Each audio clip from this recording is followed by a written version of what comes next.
A really warm welcome to you all to this International Disability Law Summer School session focused on the key challenges to achieving the child's right to health and education. My name is Derval McDonough and I'm honoured to have been invited to chair this session. And just a couple of words before I introduce our fantastic panellists. Today is summer solstice, a day traditionally where we lit bonfires and burned off the old ways and welcomed the new. And there's something profound about that, especially when we consider the road we have to travel in Ireland and across the world to ensure that children's rights are respected and children's voices are heard in health and education. I often wondered if we listened more to children about their experiences, how different our education and health systems would actually look. The experience of some disabled children right now across this country and elsewhere is of exclusion, segregation, restraint, seclusion. So on that note, let's light a few bonfires of our own today. And to help us set that fire, we are joined by an incredible panel joining remotely and in person. And I'll now introduce our first speaker, who's Ellen Murray. Ellen is an experienced human rights activist, having worked for over a decade in the field of LGBTQI sector. She established the Belfast Trans Resource Centre in 2016 and is currently Executive Director of Transgender NI. She was previously a public appointment to the UK government's LGBT advisory panel in 2019 and was a member of the expert advisory panel for the Northern Ireland Sexual Orientation Strategy in 2020. She is the mother of a lovely orange cat called Bilbo, who is also the co-author of her first published book. A really warm welcome to Ellen.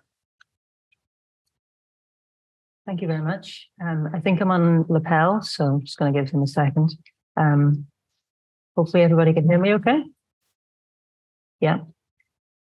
So I thought it was second, but I'm going to be focusing on the experience, the key challenges to some disabled LGBTI children today, both in Ireland and elsewhere around the world.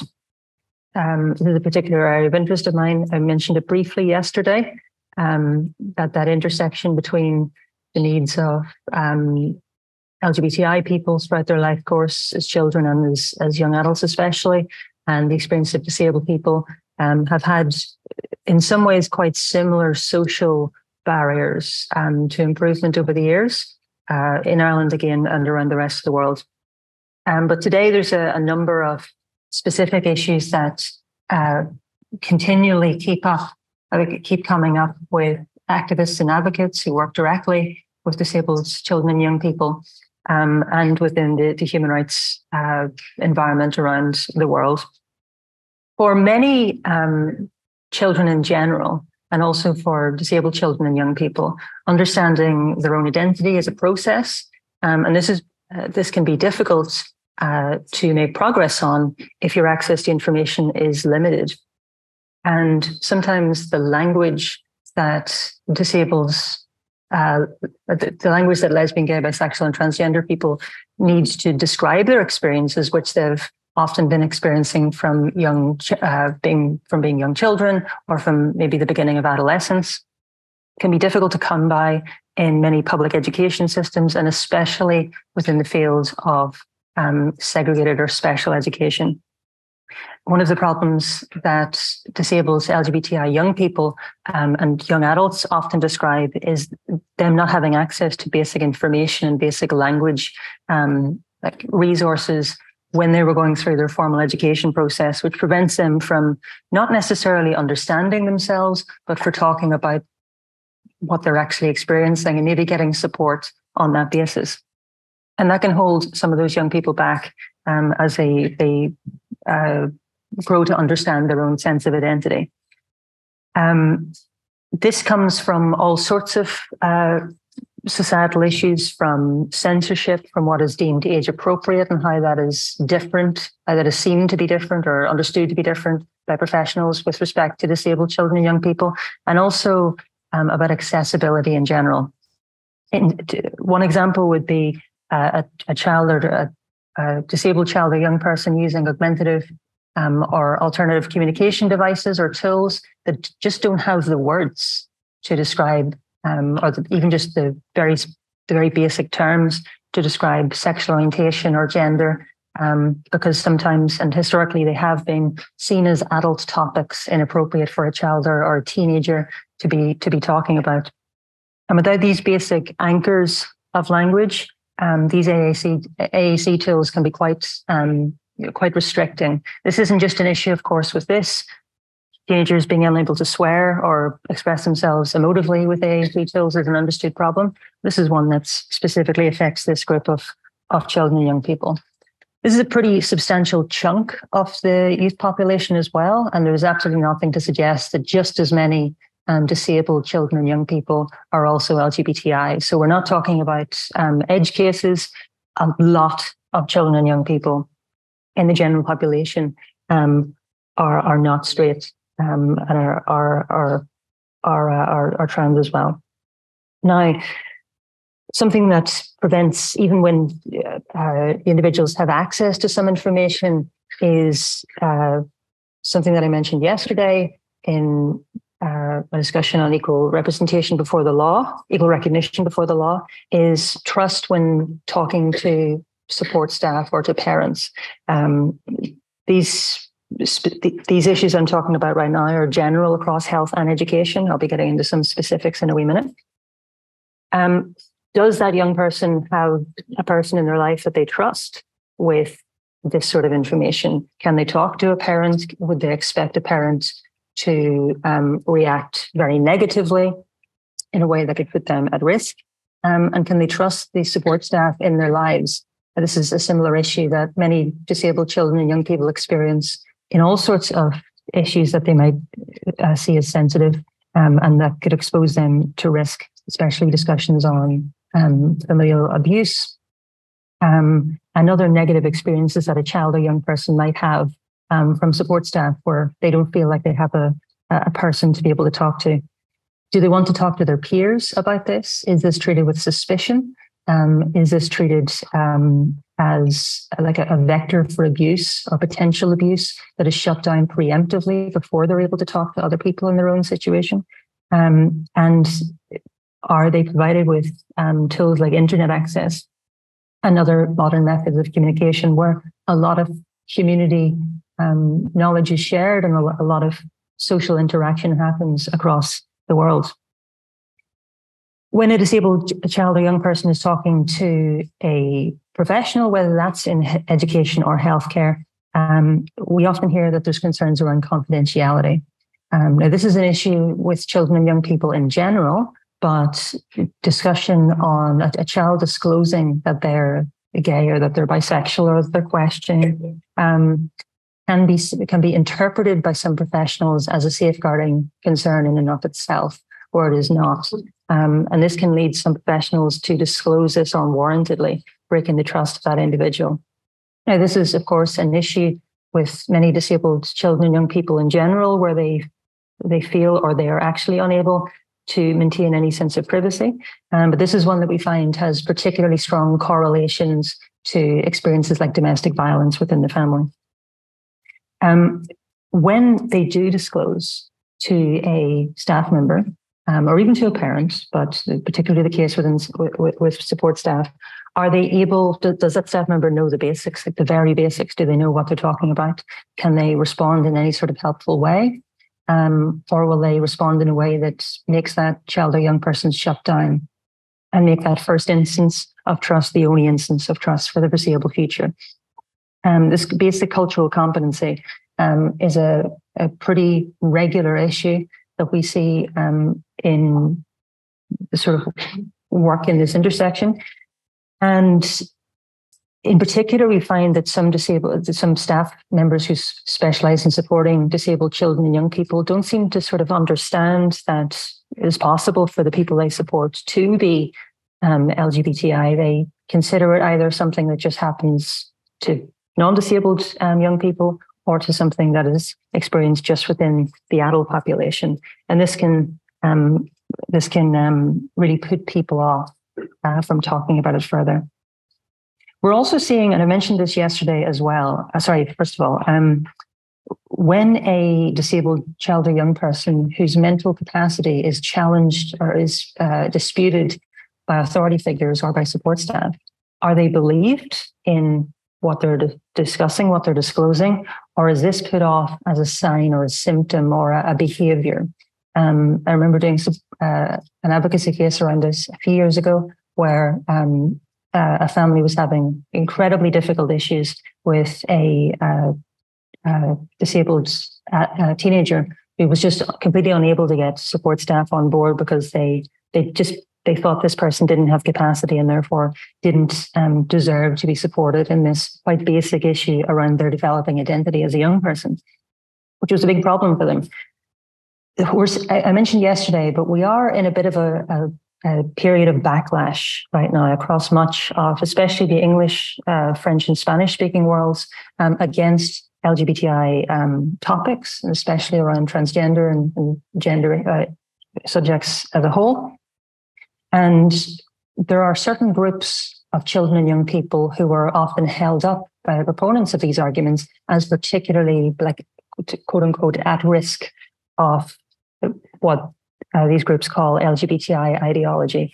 And they are usually disabled children and young people. They're usually disabled children and young people, for example, autistic youth, young people with specific mental health diagnoses, and intellectually or learning disabled young people as well. They are often a scapegoat or a football, however you want to phrase it. They're often one of those groups that is alarms are raised by, that young people are being sort of recruited into being gay.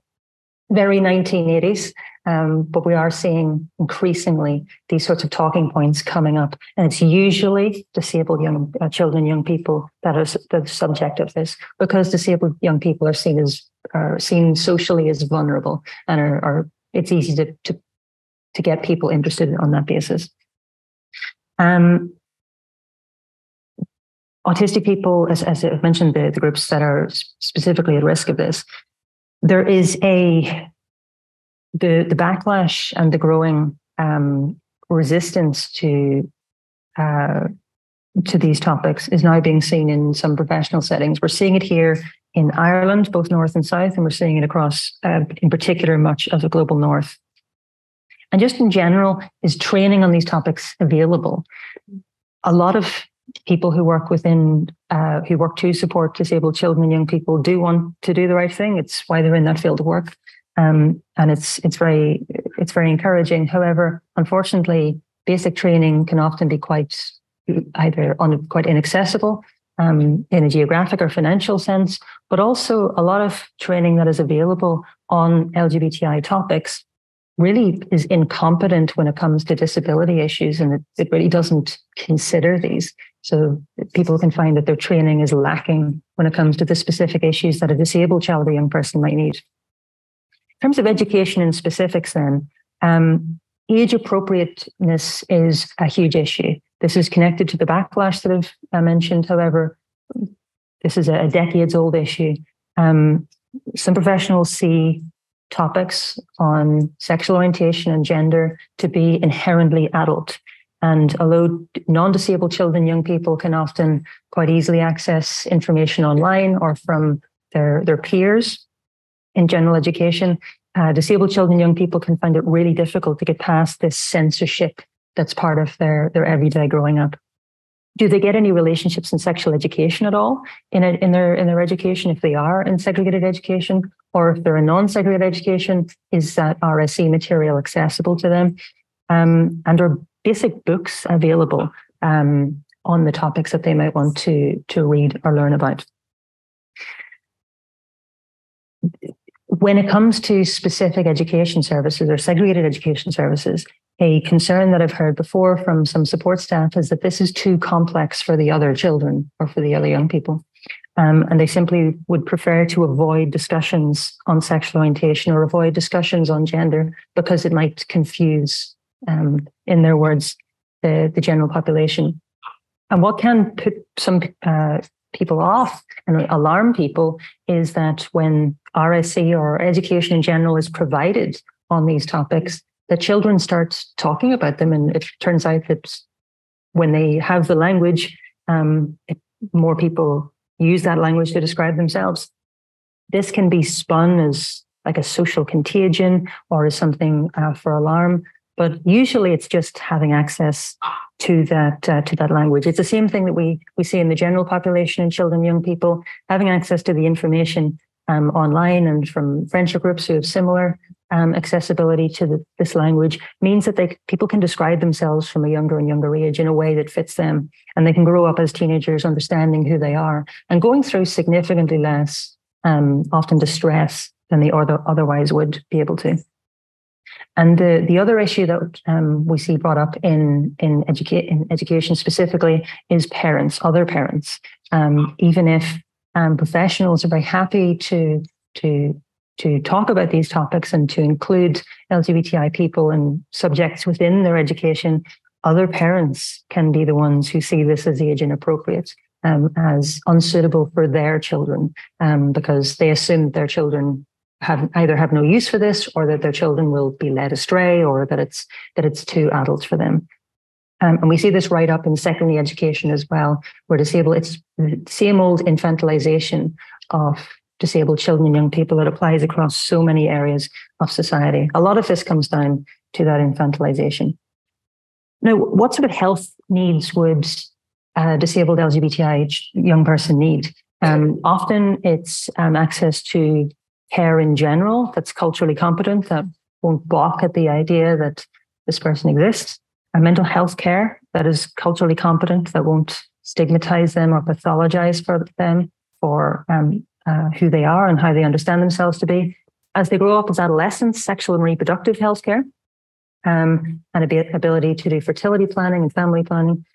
This is often connected to the censorship that disabled children and young people experience as they grow up. Are they able to access these services? Are they seen as even responsible or old enough to use these services, even if people like non-disabled peers of their age would be assumed to be going to them without parental consent or even knowledge often. And more commonly today, gender affirming care as well. So when teenagers are getting closer to adulthood, are they able to access care if they are transgender? Now, medical consent is a topic that has just been discussed a number of times already at the summer school here. The issues around disabled children and young people being assumed incapable of consenting, we find a particular issue within sexual and reproductive healthcare, because it is connected to that sort of social idea that this is an inherently adult thing, and also related to certain groups of children and young people being prevented from entering relationships with their peers, either disabled or non-disabled, because of their disability. These cultural biases and this growing backlash, we're beginning to find that this is being reflected in an increased hesitancy to support disabled children and young people in entering relationships and getting healthcare to make sure that their relationship and sexual life is as safe as possible. When it comes to gender affirming care for transgender young people, we have seen for many years in de facto delays and extra burdens of proof and burdens of assessment for disabled children and young people, which can cause particular distress, especially to some particular groups of disabled young people, where they're unable to access care until adulthood just by default, because children's services will refuse to touch them until they're out of their age range, and then that's passed off to adult services where they can play the medical consent game. This isn't something, unfortunately, that ends with adulthood. This is something that continues into many disabled LGBTI people's adult life as well. Confidentiality is a huge issue in sexual and reproductive healthcare, particularly where people have unsupportive families. And this is not something that just LGBTI disabled young people experience, but pregnancy, unwanted teenage pregnancy, and treatment and resolution for sexual health problems is an area where confidentiality is of utmost profound importance to young people. Understandably, no teenager wants to be added to their parents as with something that they see as embarrassing. Whether young people can access appointments on their own, where maybe they usually have their mum or parent come in with them, their mum or dad come in, are they able to access these appointments on their own? Are records that are kept able to be confidential for that young person as they grow up, maybe at 16, 17 years old, whereas otherwise they'd have full medical confidentiality. In many countries around the world, we find that many disabled children and young people know they won't, so they just don't go to this preventative care, to screening care, to educational health care, where they learn about safe sex, where they learn about safe relationships, and that puts people off and leads to riskier behaviours. And then in general, a lot of LGBT health services are provided within the community and voluntary sector, especially here in Northern and Western Europe, and across many other areas of the world. They're they're sort of handed off from the public services to charities and non-profit organizations, or they're run by informal groups of people. And these services often have very little money. And they're often in substandard buildings and accommodation, substandard facilities, and they can be just quite physically inaccessible. Even I remember in Belfast, where I live, the LGBT centre was kicked out of a step-free accessible building and into one that was impossible to adapt because a landlord kicked them out for speculative hotel building. That's a familiar theme for many people on the island here. And so the stability of those services can be difficult to guarantee. And in many, many countries around the world, there is really no expectation of physical or sensory accessibility from within these services. And that means that disabled young people, as they grow up to young adults, just do not have any access to this sort of information, which then there's a dearth of research on this issue, and it's really all from community experiences, that disabled adolescents can have particularly poor experiences with sexual health outcomes and issues with safe relationships in general, because of just how little money there is for this area of healthcare.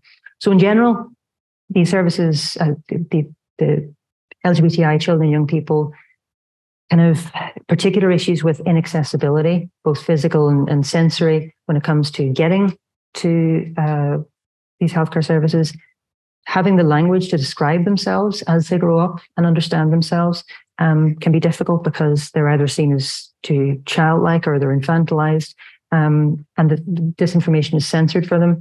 And the common issue of assumption of incapacity or incompetence it really is one of the long-standing holdovers from quite outdated ideas on sexual orientation and gender, which are mostly cast away now in the public education system, but that still persist for so many disabled children and young people, both in Ireland and around much of the world today. That's it.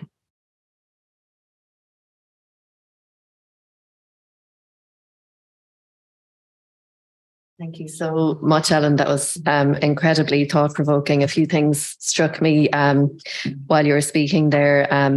It's so great to have a focus on information as an accommodation, and I think that's sorely lacking across all services, obviously, particularly in relation to LGBTQI disabled children. But that lack of accessible information in ways that children need it to be delivered, whether that's through peers being able to use AAC or whether that's through verbal and written communication, is such a critical accommodation. And I think we've a long road to travel on that. Also really struck by what you spoke around trust, that young disabled LGBTQI children need to trust in the professionals around them and in their families. And likewise, the professionals and families need to trust in the young people and assume their competence to make decisions and to be part of the solutions around their health and education. So, and that age-old infantilization of disabled children lives on. And really critical as well that you named that backlash that's happening globally against the progress around LGBTQI rights. and how groups of people can be used within that. And in this case, groups of disabled children being used in that backlash. So for us to be aware and be conscious of that is incredibly important. So I'd just like to thank you, Ellen, for that. And we'll have time for Q&A at the end. And I'm sure that there'll be lots of questions for Ellen and the other panelists at that point. But next, I'd like to introduce our next speakers who'll be joining us remotely.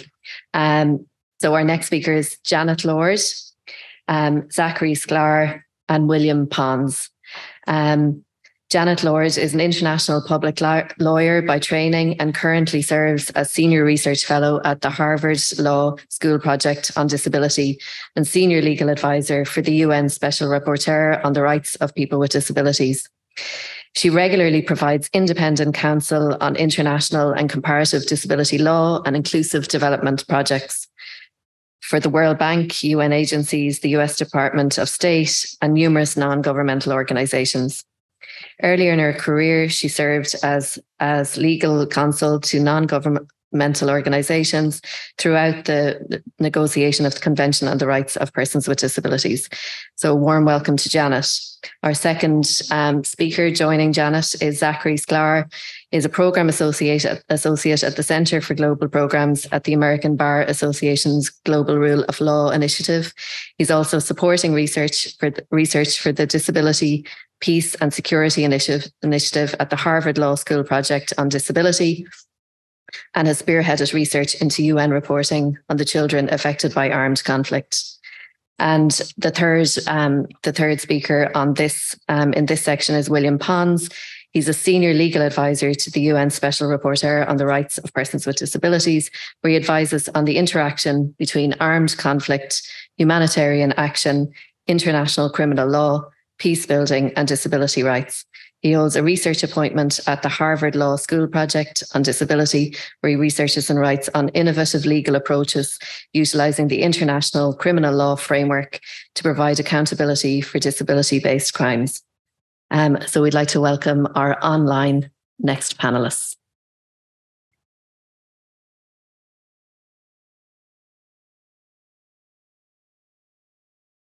Greetings.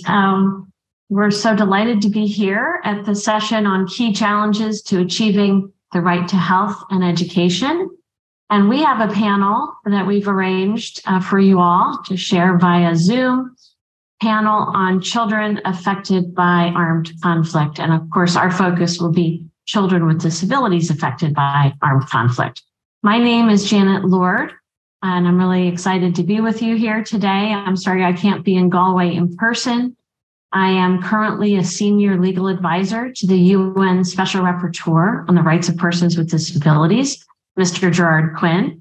And I'm also a senior fellow at the Harvard Law School Project on Disability, where we've been doing extensive research in what we call the Disability, Peace and Security Agenda. And we've just started a research project that's looking at children with disabilities affected by armed conflict. Now I'd like my colleagues to introduce themselves. Will, over to you. Thank you, Janet. Hello, everyone. My name is Will Pons. I also serve currently as an external consultant to the UN Special Rapporteur on the Rights of Persons with Disabilities, Mr. Gerard Quinn, where I advise on issues related to international humanitarian law, international human rights law, international criminal law, and disability rights generally. I also serve as a research fellow at the Harvard Law School Project on Disability, where I research and write on Article 11 of the CRPD and the interaction and interplay between international humanitarian law and international criminal law. I specifically focus on the development of legal approaches using international humanitarian law and international criminal law and the CRPD to provide protections and accountability for persons with disabilities prior to, during, and after conflict and humanitarian crises. I'm very excited to be here, and I'd like to pass the microphone to Zach. Hi, everyone. My name is Zach. I am a program associate at the American Bar Association Rule of Law Initiative, the mission, which otherwise known as ABA ROLI. The mission of ROLI is to promote justice, economic opportunity, and human dignity through the rule of law. And in my role at ROLI, I work helping support our programming in Sudan and South Sudan, focusing primarily on GBV and violent extremism prevention and care, religious freedom, and helping these Sudanese people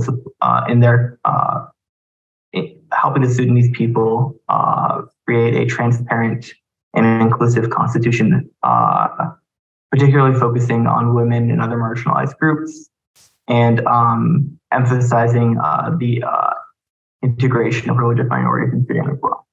In my role on helping support the Harvard Law School program on disabilities, I have been focusing on looking at the Secretary General reports on children in armed conflict, canvassing these reports since Security Resolution 1612, and collecting what is covered and what isn't covered, and areas of focus that need to be emphasized and perhaps changed.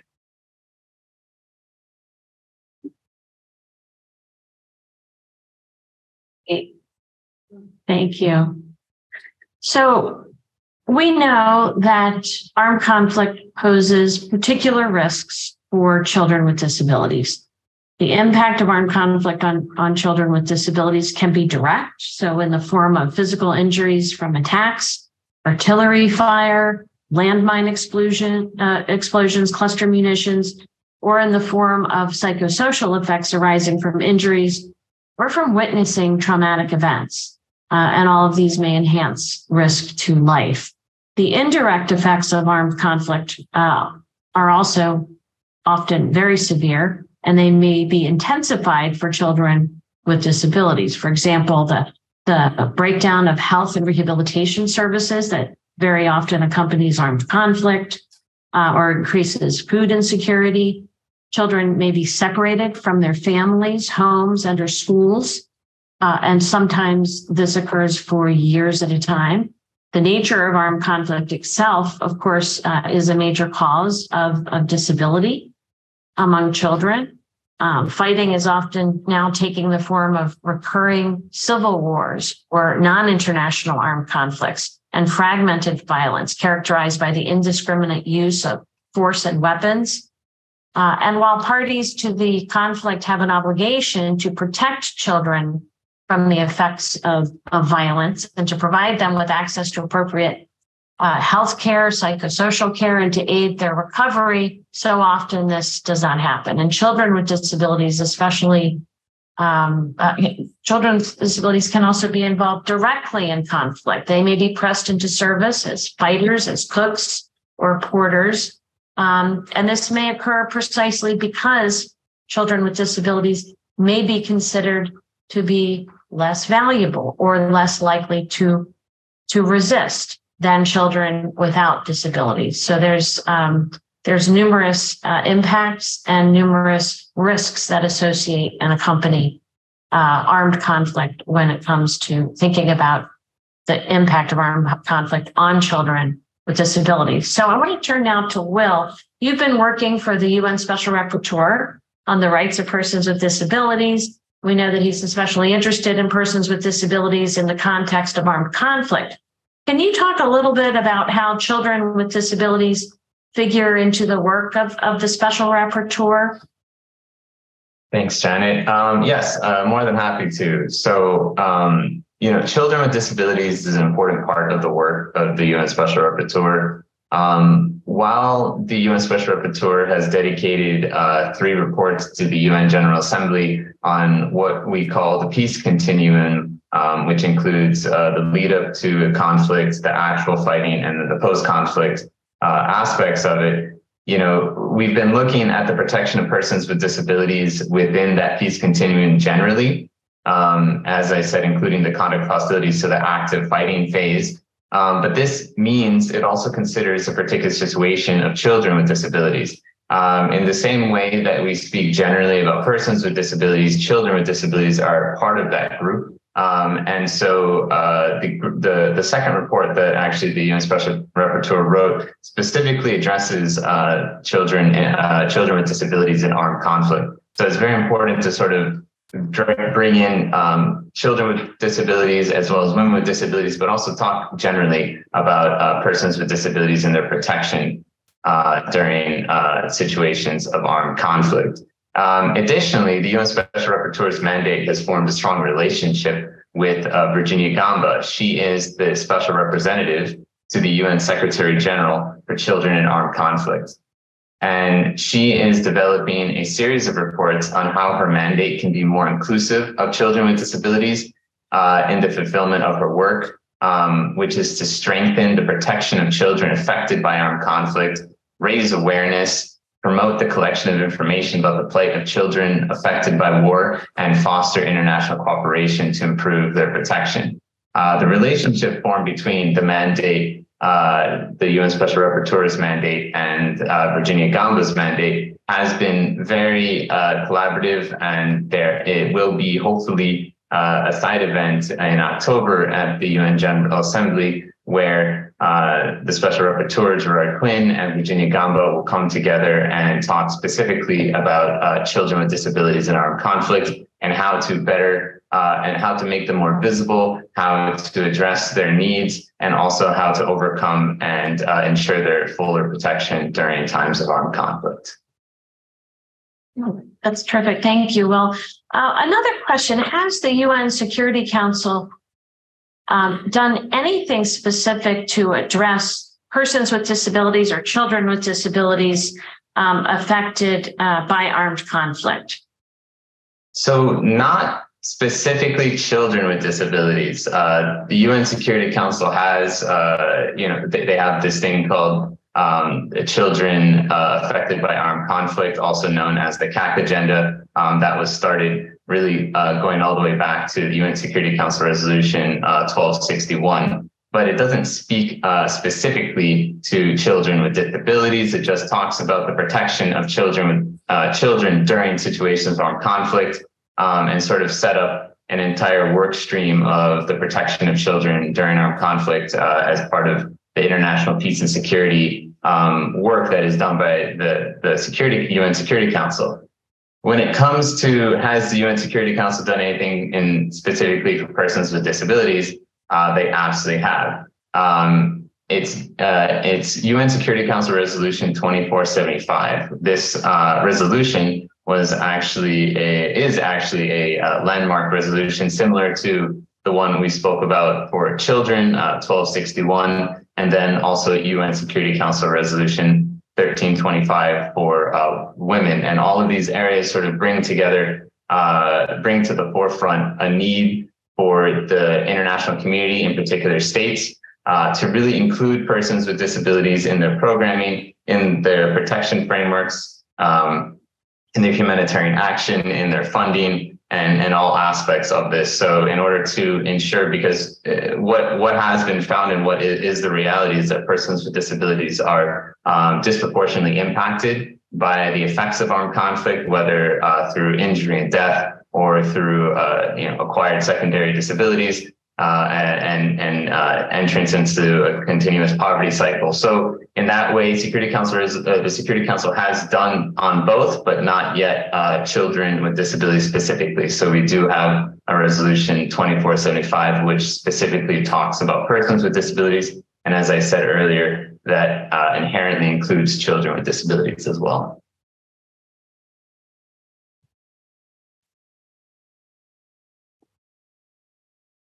So I think I shall be asking the next question to Janet.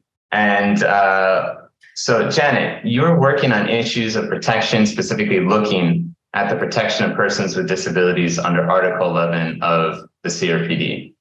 Can you tell us a little bit more about the drafting of Article 11 as it is a challenge? Yeah, absolutely. So when we were drafting the CRPD, a long time ago now, there was a sense that we wanted something in the treaty that was perhaps similar to the provision in the Convention on the Rights of the Child around the protection of children in for example, under international humanitarian law. And so we started pulling together a draft article that would address the protection of people with disabilities In certain risk situations, we use the term risk, not vulnerability, because we wanted to be as aligned as possible with the human rights-based model of disability and also the social model orientation. So that was very deliberate. And I think there was strong consensus around that. There wasn't a lot of consensus around some of the issue areas that were tucked into the original draft of that article. So, for example, there was terminology that referenced foreign occupation. That is a real political issue at the United Nations. It's a real touchstone for controversy. So fortunately, the draft went forward, and we still have Article 11 on the protection of persons with disabilities, and the language on foreign occupation that some states found very problematic is now tucked into the preamble of the treaty. And so what we think we came up with was really amazingly one of the most innovative provisions in an international human rights law treaty that protects persons with disabilities in situations of risk. It references not only international human rights law and international humanitarian law, but it's open-ended. So what that means is that this incredible provision can reach out into other domains of international law, and we can think about how to interpret and understand and apply all of the conventions on the rights of persons with disabilities to other domains of international law. And of course, the children affected by armed conflict agenda, as you pointed out, is incredibly important. And it's important for us to think about how Article 11 in relationship with all the other articles in the convention, including Article 6 on children with disabilities, how can we use that to press forward an agenda on children with disabilities affected by armed conflict? Hey, thank you. Just another question building off of that. What do you hope Article 11 achieves, specifically for the protection of children with disabilities affected by armed conflict? So Article 11 specifically obliges states to protect persons with disabilities from harm in situations of risk, consistent with international humanitarian law, consistent with international human rights law, consistent with other areas of international law, including, for example, international refugee and asylum law. So I think the hope is that we will now see all of these incredibly important issue areas, many of which have made their way to the to agendas, international agendas at the UN and in other international organizations, and we'll see a much greater visibility of both children with disabilities and persons with disabilities in situations of risk, and a much more attention to them, because what we've had thus far is it's really a story of invisibility across these different domains, and that continues to be, unfortunately, the case. And so I think there's a lot more that we can do to elevate protection by reference to Article 11 and by reference to the Security Council Resolution 2475 that you mentioned. Hey, thank you so much. I will now hand it over to Zach. Zach? Yeah, moving beyond, my question actually, I think it's for Will. Moving beyond Article 11 of the CRPD, could you help us understand what, if any, protections exist under international humanitarian law for the protection of children with disabilities? And could you also kind of talk about setting the stage by telling us what exactly IHL is and why it is important for persons with disabilities? Sure, thanks, Zach. I think what I'll actually do is start by explaining what IHL, or international humanitarian law, is. It is this is the definition that the International Committee of the Red Cross gives to define what international humanitarian law is. So, international humanitarian law, or IHL, is a set of rules that seeks, for humanitarian reasons, to limit the effects of armed conflict. It protects persons who are not or are no longer directly or actively participating in hostilities, and imposes limits on the means and methods of warfare. Put more simply, IHL really protects those individuals who are not actively fighting. So if you're looking to understand where you can find these rules, because this is a very brief introduction to IHL for you, IHL can be found in the 4 Geneva Conventions of 1949, and there are 2 additional protocols of 1977. You can also find out more about what is considered international humanitarian law by looking at something called customary international law. For those interested, you can go to the ICRC's website, the International Committee of the Red Cross's website, or you can just Google and type in customary international humanitarian law. And then there will be a very large database of rules, both customary and ones found in the Geneva Conventions, that will explain to you all the different protections and rules and obligations that apply to during situations of armed conflict. Now to speak about how IHL protects persons with disabilities and specifically children with disabilities. So there are 2 forms of conflicts. The first is an international armed conflict, and the second is a non-international armed conflict. This is important to understand. Maybe not for this panel, but just so you understand, and I'm going to explain that there are similar protections in both type of conflicts, and I'll give you examples of what those type of conflicts are, just so you can look them up. And as I said, you can always go to the customary international humanitarian law database at the International Committee of the Red Cross website and literally type in disability or children with disabilities or older persons, and they'll provide that. So during an international armed conflict, which is the type of a conflict that we see going on in Ukraine, which is a conflict between 2 states, meaning Russia and Ukraine, there's a requirement of special protection for children that can be found in the 4th Geneva Convention and in Additional Protocol 1. These articles relate to the provision of food, clothing, and tonics, the care of children who are orphaned and separated from their families, treatment during deprivation of liberty, and the distribution of relief consignments. Additionally, there's also a more general protection that says children shall be the object of special respect during times of armed conflict.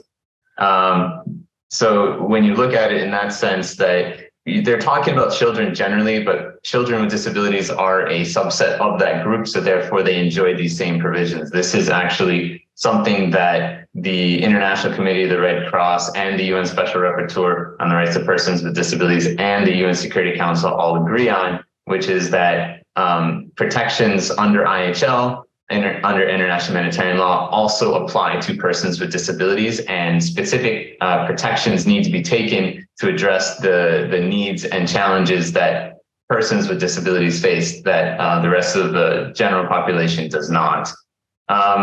Also, during non-international armed conflicts, which are conflicts that you see in Syria, Yemen, and Sudan, Additional Protocol 2 states that children shall be provided with the care and aid they require. So as you can see, it's that general protection again. So as you understand it, is that this is saying that shall be provided with the care and aid they require in both sentences, and shall be, objects of special respect, meaning that if a child with a disability needs different or additional care and aid, the IHL does require that to be given to them. So the other aspect that's fairly important is that the Convention on the Rights of the Child and states have basically come to understand that international humanitarian law is relevant to children, and that all feasible measures need to be taken to ensure the protection and care of children who are affected by armed conflict. So if you take this sort of all together as one grouping, international humanitarian law protects not only just children, but also children with disabilities, and does permit and does actually require that special care be taken for children with disabilities to address any particular needs or challenges or risks that they face being children with disabilities. So thank you for that question, Zach. Yeah, no, thank you. And I actually have another question for Janet. To what extent is the UN currently addressing issues pertaining to children affected by armed conflict? And are there any UN Security Council resolutions that have addressed these issues so far? Sure, thanks. So beginning in the late 1990s, the Security Council started to address the protection of children in the context of armed conflict. There was a groundbreaking report of Grassin-Michel, and that helped establish the mandate of the Special Representative for Children in Armed Conflict, as Will referenced earlier. And that showed how many children, more than 2 million children, had been killed in armed conflict. 3 times as many had been seriously injured or acquired disability. And so the council started to pay more attention to this issue, adopted a resolution 1261 in 1999 that helped to establish children and protection of children in conflict in the context of mandates of UN peacekeeping operations. And then in 2005, with the adoption of Security Council Resolution 1612, the Council took a more important role in terms of establishing a monitoring and reporting mechanism on grave violations committed against children in times of armed conflict. And I think that brings us now to the work that you've been doing, Zach, for the Harvard Project on Disability, looking at the extent to which UN Security Council or UN Secretary General reporting on children affected by armed conflict has actually been addressing. Have they been addressing children with disabilities? And I thought maybe you could begin by telling us how this reporting fits into the UN work on children affected by armed conflict, and tell us about your preliminary findings. I mean, what are you seeing in terms of the protection of children with disabilities in this important reporting and monitoring mechanism? Yeah, no, and to talk a bit more about my research, so my research focused on Secretary General reports on children in armed conflict, and these reports could be sort of raising the flag on this issue. But since Security Resolution 1612, there are nearly 20 years of reporting and over 100 reports. And in these reports on children in armed conflict, I found that unfortunately disability and trauma is barely mentioned at all, while there is a significant amount dedicated to maiming and circumstances of maiming, in particular instances which is too bad, especially because these reports are supposed to be sort of leading the charge here. And if children with disabilities are not mentioned, it also creates what is essentially, as we talked about a little earlier, a blank space in reporting. Because the point of these reports is to raise awareness and highlight need. And since children with disability are not mentioned, there is little accountability, and the population, as you mentioned, Janet, remains relatively invisible, which can lead to some real issues when it comes to post-conflict rehabilitation care and also further reporting and international collaboration on helping these populations. So my research is sort of the start of this foray into this area, and hopefully will help inform perhaps other reporting and maybe an article on the topic. That's great. And I'm kind of amazed that one of the grave violations is this reference to maiming, which of course is certainly not terminology that we would choose in the disability community. But nonetheless, you have this whole realm of reporting on this issue of maiming, and yet very little attention being paid to children with disabilities. That to me is hard to understand and reconcile. So, Zach, do you feel there are tangible things that could be done to improve this data gap and this visibility issue? Yeah, no, and I think you really touched on something important there. I think when you look at the actual content of the reports, what you often find is there's sort of this very the language kind of talks about it's a little harrowing, just individual circumstances of maiming of children in some pretty good detail, without really touching on the larger issues at play here too much when maiming is brought up. And I think the means are definitely there when it comes to reporting and report writing. It's more about refocusing and recentering, I think, based on what we're trying to emphasize and where we're trying to raise focus and awareness, and perhaps maybe even developing further reporting and subsections of reporting to kind of dive deeper into certain areas. I do think trying to highlight trauma and disability at the same time with children in armed conflict zones is very difficult. I think both should have their own reporting systems, and it's unfortunate that there's not more literature right now, at least in the Secretary General reports. Hope that answered your question. So there's definitely scope for more work in this area and a whole body of reporting that I think a lot of people perhaps don't even know about. Well, I think that brings us to the conclusion of our session. I want to thank you all, and I want to thank everyone having fun in Galway at the Disability Summer School. It was a pleasure to be with you virtually, and we look forward to an interactive dialogue with you.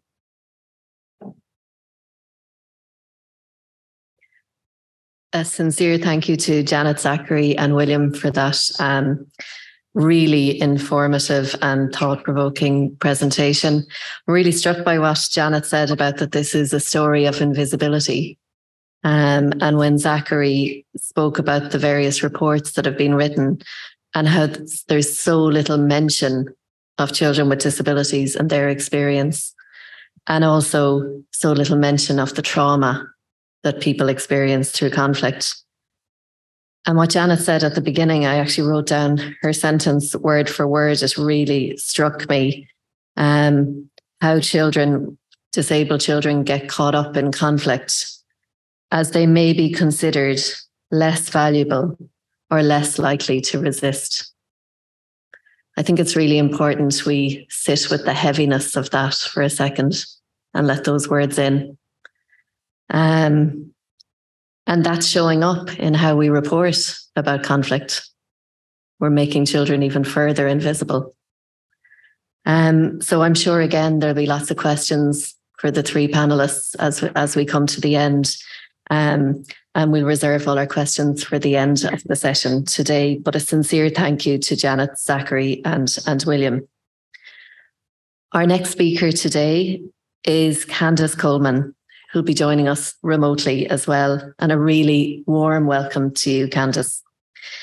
Candace is a Black disabled woman from the south side of Chicago. She works closely with disabled people affected by the justice system to organise around racial justice and disability. This work includes anti-bullying, the school to prison pipeline, restorative justice, police brutality, and deinstitutionalisation.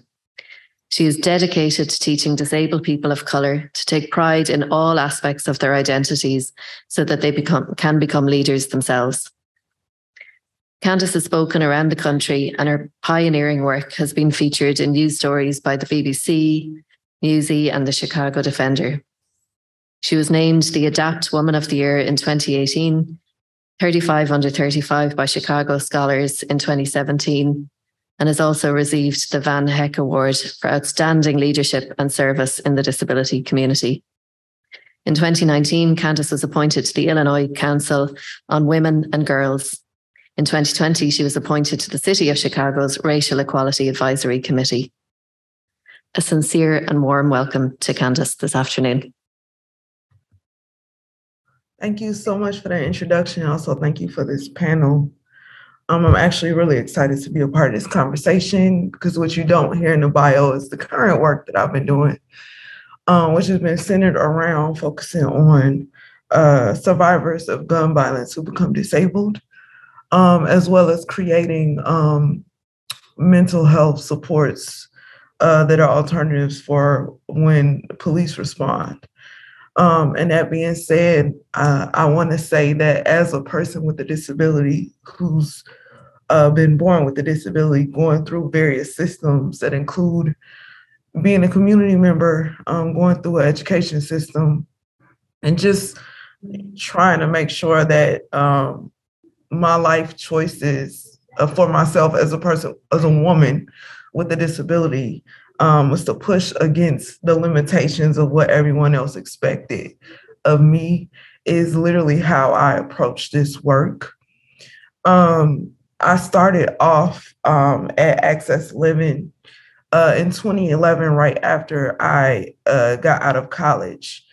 And I started off as a youth organizer who was really invested in making sure that communities of color had a voice in disability rights spaces. Because oftentimes, more often than not, if you were a person of color living in communities that didn't have a lot of resources, then more likely you experience more disabling conditions due to not only the medical portion of having a disability, but just environmentally how that impacts you.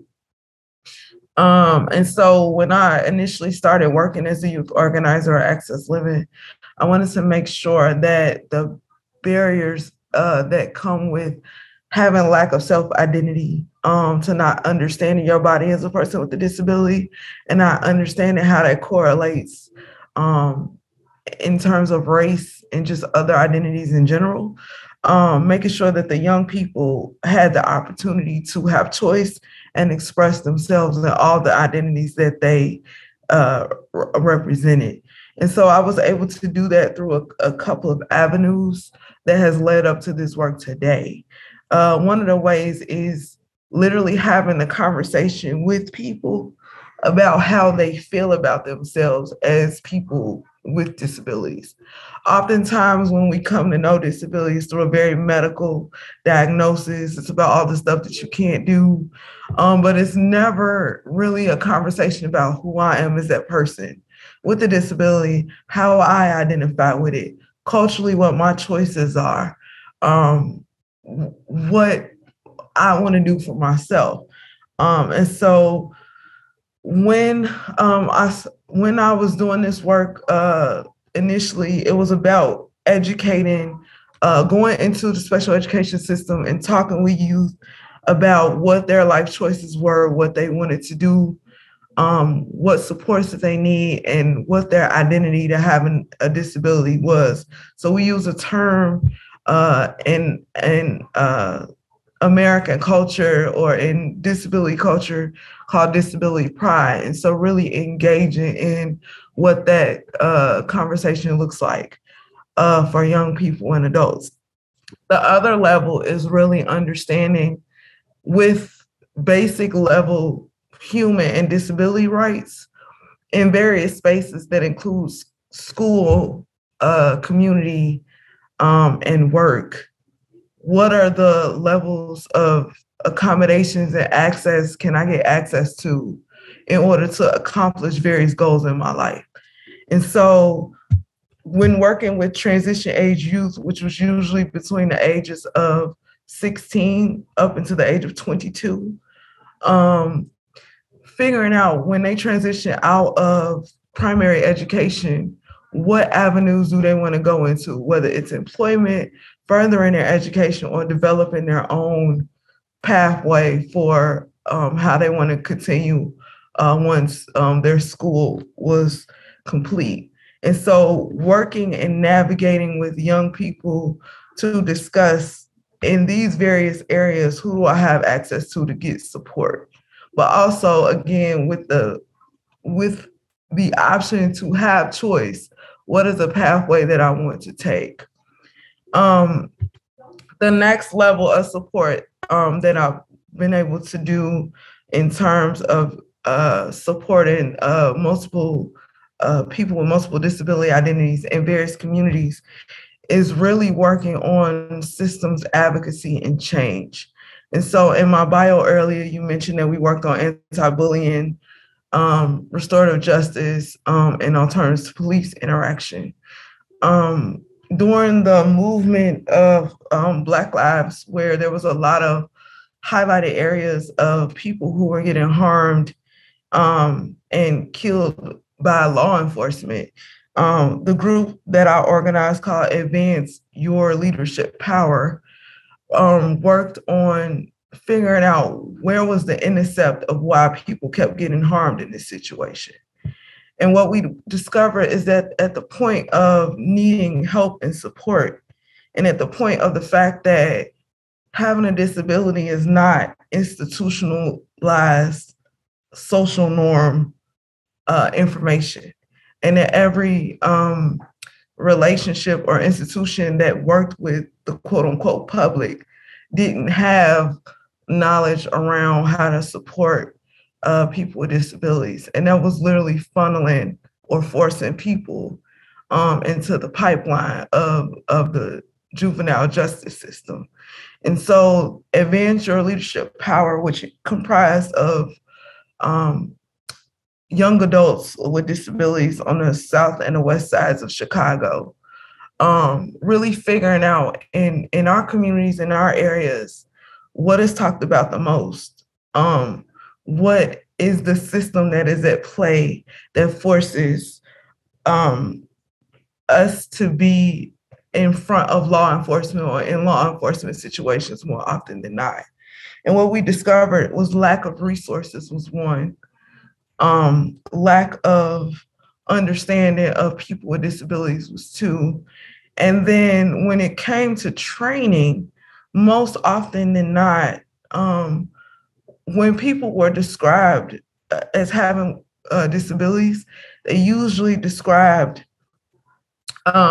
white individuals who had a certain body frame, who had certain characteristics of various disability types. But usually that wasn't reflected in the African American community or in communities of color, what people with disabilities actually behaviors or descriptions or any of those things related to. And so that lack of knowledge also forced people in front of law enforcement more often than not.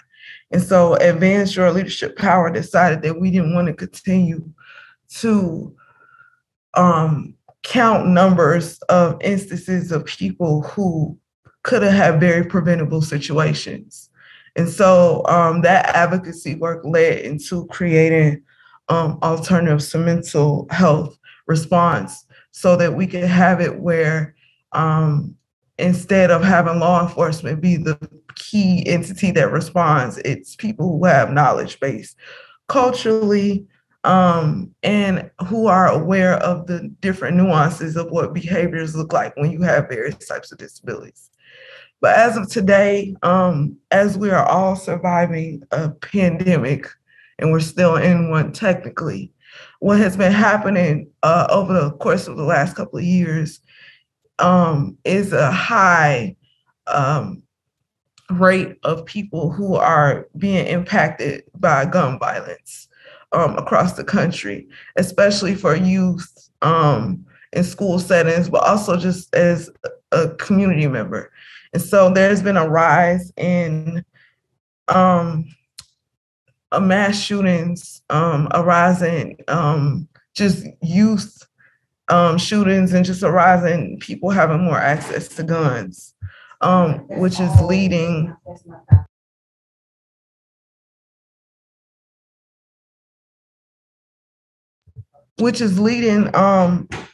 our community to become even bigger due to dual things going on.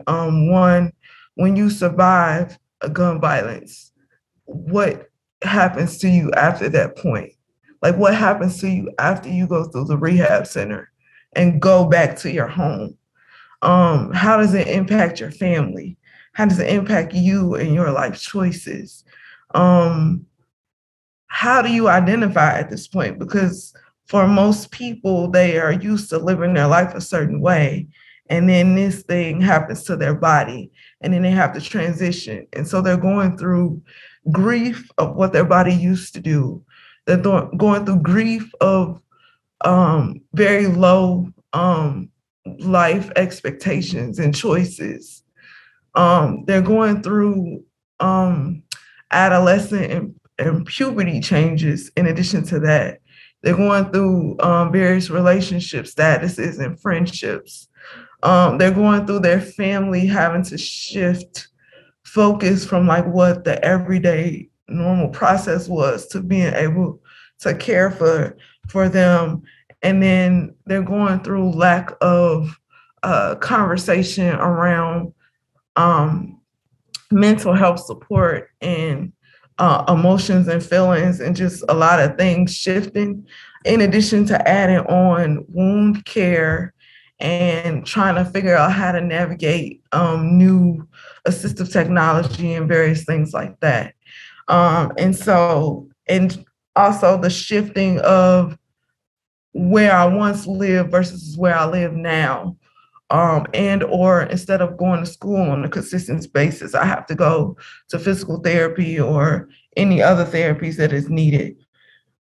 And so right now, over the course of the last 2 years, we have been doing peer support focus groups and listening sessions on where the gaps of services and supports are, but where the gaps of peer support is as well when it comes to survivors of gun violence who want to continue on with growing and developing in their life path.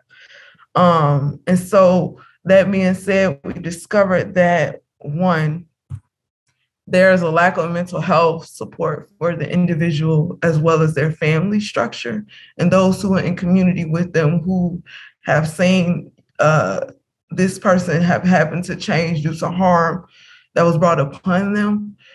Two, there's a lack of mental health support, not just like as a mental health counselor, but peer support when it comes to having that experience of a like individual who've experienced the same thing, and particularly for youth and young adults. Three, when it comes to reproductive health for women and girls who go through not having access to medical equipment in various rooms, not having access to sexual health, not having access to people who can be there as like a personal care attendant. Maybe their family member is the personal care attendant and they don't want to give the information like Ellen was saying in her presentation earlier. A lot of times in these situations, wound care comes up, bed sores come up, and just various things like that. And not having language around what hope looks like after a person has been injured, and not really showcasing what a universal design situation looks like, or what assistive technology can be there to support people to accomplishing their goals. People really lose lack of hope in that process. And then this is definitely not last, and this is definitely not least, but just what housing looks like and what job opportunities look like and what social engagement looks like just amongst the community in terms of where that young person is a lot of things that are systemic and institutionalized that the young people really wants to break and push around. And then when it comes to actually being in the medical facilities and in the rehab facilities, lack of compassion and lack of knowledge around disability and lack of care comes up a lot for folks because they feel more criminalized than the person who did the harm to them. And so they mention that many times.